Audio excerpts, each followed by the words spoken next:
Something just happened in The Boys that completely flips the final season on its head, and if you think it was just a shocking moment, you're already underestimating it. This wasn't just a twist for hype. It was a warning, a signal that everything the characters and even the audience believed about the endgame is fundamentally wrong. Jones said there's no V1 to find. Oh, there most certainly is. And I am going to find it. Before we break it all down, here's the quick recap. Season 5 brings Soldier Boy back almost immediately, only to seemingly kill him using the supe-killing virus, the same weapon Billy Butcher and his team have been relying on as their only real shot at defeating Homelander. For a brief moment, it feels like the plan is actually working. Homelander sees the body, reacts emotionally, and the story almost convinces you that this is a turning point. But then the show pulls the rug out. Soldier Boy sits up, alive, and in that instant, the entire strategy collapses. Now, here's where most people get it wrong. They treat this like a cool fake-out, but it's not. Soldier Boy surviving doesn't just surprise us, it exposes something terrifying. The virus might not work the way we were told. And if that's true, then Butcher's entire plan isn't just flawed, it's already dead. Think about what that means. The boys were never going to beat Homelander in a straight fight. That was never the strategy. The virus was the equalizer, the one tool that could level the playing field. It gave them hope. It gave them a path. But now that certainty is gone, because if Soldier Boy can survive it, then there's a very real chance Homelander can too. And if that happens, then there is no backup plan.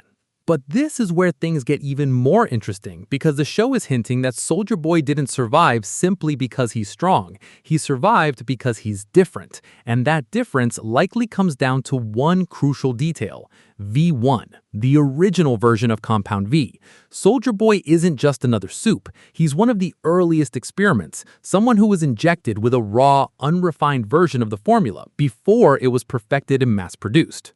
That matters more than it seems, because if the virus was designed to target modern Compound V, then it might not fully recognize or affect the original version in the same way. In other words, Soldier Boy isn't resisting the virus. He might exist outside of its intended target, and that changes everything, because now the virus isn't a guaranteed weapon. It's a flawed tool with limits the boys didn't account for. And this also forces us to confront a major inconsistency that the story subtly introduces. Sending Soldier Boy to test the waters? Pretty fucking strategic, sir. You're always playing 3D chess, aren't you? If Homelander is stronger than Soldier Boy, then why wouldn't he survive the virus too? That's the question that should be bothering you. And the answer might be that strength isn't the deciding factor at all.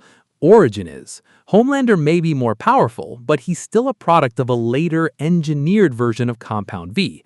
That could make him more vulnerable to something designed specifically to target those later variations. Soldier Boy, on the other hand, is built on something older, something less predictable. And if that's true, then the boys are fighting a war using incomplete science. They're relying on a weapon they don't fully understand, and that's exactly how things spiral out of control. But here's where the situation becomes even more dangerous, because Soldier Boy isn't just proof that the virus has limits. He might be the alternative. We've already seen that his radioactive blast can strip other supes of their powers entirely, not weaken them, not temporarily suppress them, completely erase them. That ability alone could be more valuable than the virus itself. So now the goal shifts. What if the endgame isn't killing Homelander anymore? What if it's about taking his powers away? Because for someone like Homelander, that's worse than death. His entire identity is built on being superior, untouchable, and feared. Strip that away and you're not just defeating him, you're forcing him to confront a reality he's never had to face: vulnerability. And that kind of downfall is far more brutal than any physical death. But before you start thinking Soldier Boy is the solution, you need to understand something clearly. He's not a hero. He's not even a reluctant ally. He's a wild card, and that makes him more dangerous than anyone else in the story. Soldier Boy doesn't operate on morality or loyalty. He doesn't care about saving the world or destroying it. He acts based on instinct, ego, and survival, which means if both the boys and Homelander are trying to use him, there's a strong chance he plays both sides or ignores them entirely, and that unpredictability makes him impossible to control. Now, let's push this one step further, because this is where the theory gets uncomfortable. What if Soldier Boy isn't actually immune at all? What if the virus didn't fail, but instead reacted differently with the V1 in his system? Instead of killing him, what if it altered him, stabilized him, or even made him more resistant? If that's the case, then the virus isn't just unreliable, it's unpredictable. And that's far worse, because now you're dealing with something that doesn't just fail, it evolves. And if that same interaction happens with someone like Homelander, the result might not be death or depowering. It could be something entirely new, and potentially even more dangerous.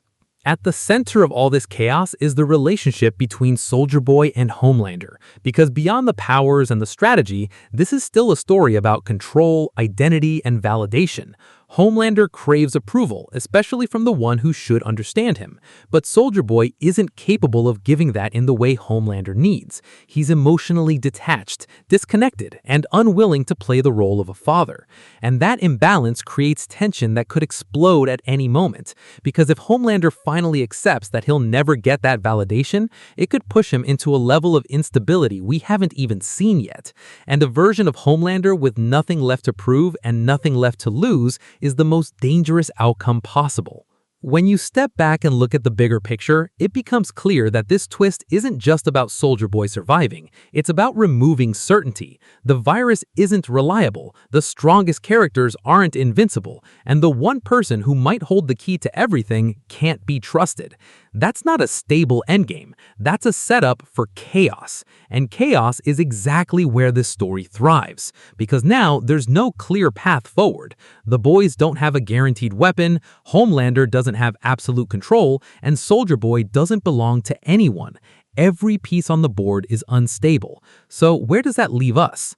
It leaves us in a situation where the final season isn't about a clean victory anymore. It's not about heroes defeating villains or good triumphing over evil. It's about what happens when every plan fails and every assumption breaks. Because if this twist proves anything, it's that the rules are gone. And when the rules are gone, survival becomes the only thing that matters. So if Soldier Boy really can't die, or worse, if he's something the virus can't even touch, then the final season of The Boys isn't a war. It's a countdown. And no one, not even Homelander, is guaranteed to make it out alive. Here is meshing, but V1 is different. It looks like this. Nothing for the virus to bind to. Yep.